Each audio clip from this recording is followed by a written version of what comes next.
নমস্কাৰ SM ব্লগলৈ সকলোকে স্বাগতম জনাইছোঁ। আজি আমি বায়োফ্লকৰ বিষয়ে কিছু কথা জানিম। গোটেইখিনি নহয়, কিন্তু চেপ্টাৰ ৱাইজ আমি গোটেইখিনি বায়োফ্লকৰ বিষয়ে আমি জানিবলৈ চেষ্টা কৰিম। মই কথা দিছোঁ, আপোনালোকে আমাৰ ভিডিঅ'টো চোৱাৰ পিছত বায়োফ্লকৰ ওপৰত কোনো ধৰণৰ ট্ৰেইনিং লোৱাৰ প্ৰয়োজন নহ'ব। মই চেপ্টাৰ ৱাইজ বা ভিডিঅ' ৱাইজ বায়োফ্লকৰ ওপৰত গোটেইখিনি ডিটেইলছ যিমান পাৰোঁ সিমান মই দিবলৈ আপোনালোকক যত্ন কৰিম।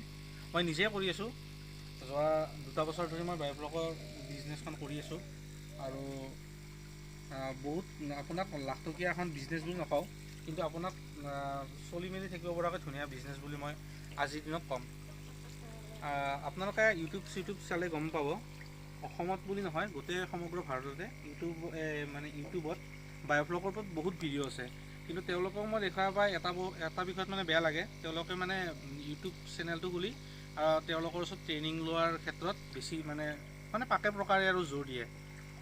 তাৰ কাৰণে মই আপোনালোকক ইউটিউবৰ থ্ৰুই দি আপোনালোকক বায়োফ্লকৰ পৰা সম্পূৰ্ণ জ্ঞান দিম। মই কথা দিছোঁ, আকৌ এবাৰ কৈছোঁ, কথা দিছোঁ, আপোনালোকে আমাৰ ভিডিঅ'খিনি চোৱাৰ পিছত কোনো ধৰণৰ ট্ৰেইনিং লোৱাৰ দৰকাৰ নহ'ব। এতিয়া আপোনালোকক মই আজি বায়োফ্লকৰ গোটেইখিনি টেকনিকেল কথাখিনি গোটেইখিনি মোৰ কোৱা সম্ভৱ নহ'ব। বৰ্তমান মোৰ যি 2টা বায়োফ্লক আছে, মই প্ৰায় হাৰ্ভেষ্টিঙৰ সময় হৈছে।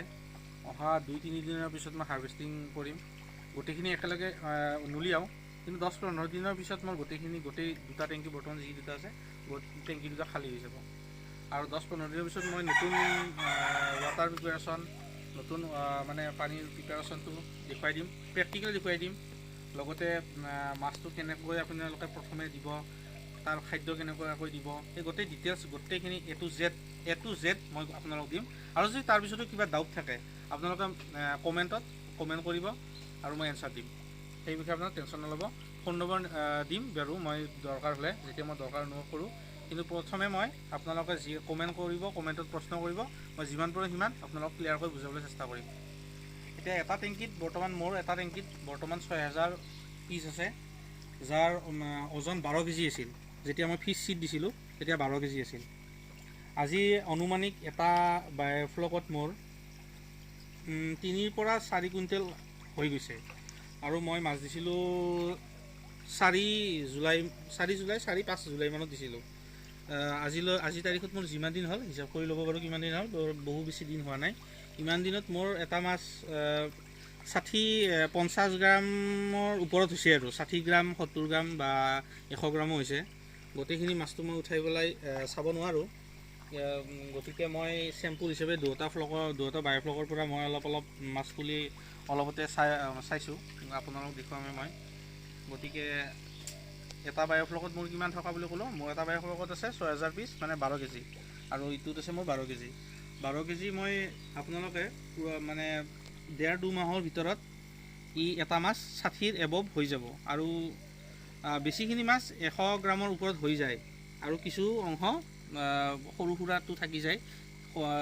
10% মাছ খুব সৰু থাকি যাব, সেইখিনি আপোনালোকে কোনেও ডাঙৰ কৰি দিব নোৱাৰে। আৰু কিছুমান বেছিখিনি মাছ বহুত ডাঙৰ হৈ যাব, খুব কম দিনৰ ভিতৰত ডাঙৰ হৈ যাব। আৰু কেনেদৰে ডাঙৰ হ'ব, কি কৰিব লাগিব, সম্পূৰ্ণ জৈৱিক পদ্ধতিত এই বায়োফ্লকটো কৰা হয়। ইয়াত কোনো ধৰণৰ সাৰ প্ৰয়োগ কৰা নহয়, তাৰ বিষয়েও মই আপোনালোকক জনাই দিম। বহুতৰে মাজত এতিয়া কিছুমান ডাউট থাকে যে বায়োফ্লক বুলিলে সাৰ প্ৰয়োগ কৰে নেকি, বায়োফ্লকৰ মাছ সাৰ দি ডাঙৰ কৰা মাছ নেকি, এনেকুৱা হয়। আচলতে একেবাৰে মিছা কথা। সম্পূৰ্ণ জৈৱিক পদ্ধতিত ইয়াত মাছ পোহা হয়।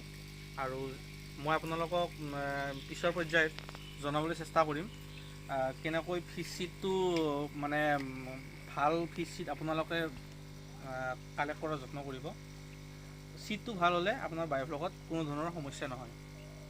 তেন্তে মই আজিলৈ সামৰিছোঁ। ইয়াৰ পিছৰ পৰ্যায়ত মই আপোনাৰ হাৰ্ভেষ্টিঙৰ সময়ত মোৰ মাছ আপোনালোকক দেখুৱাম, আৰু কিমান গ্ৰাম হ'ল, মই বেছি কিমান টকা পালোঁ, সবিশেষ ডিটেইলছ দিম। কেনেকৈ ইয়াক বনাব লাগে সবিশেষ ডিটেইলছ দিম, টেকনিকেলি গোটেইখিনি বুজাম। আপোনালোকে আমাৰ চেনেলটো ছাবস্ক্ৰাইব কৰি দিব, ভিডিঅ'টো লাইক কৰিব, কমেণ্ট কৰিব, শ্বেয়াৰ কৰিব।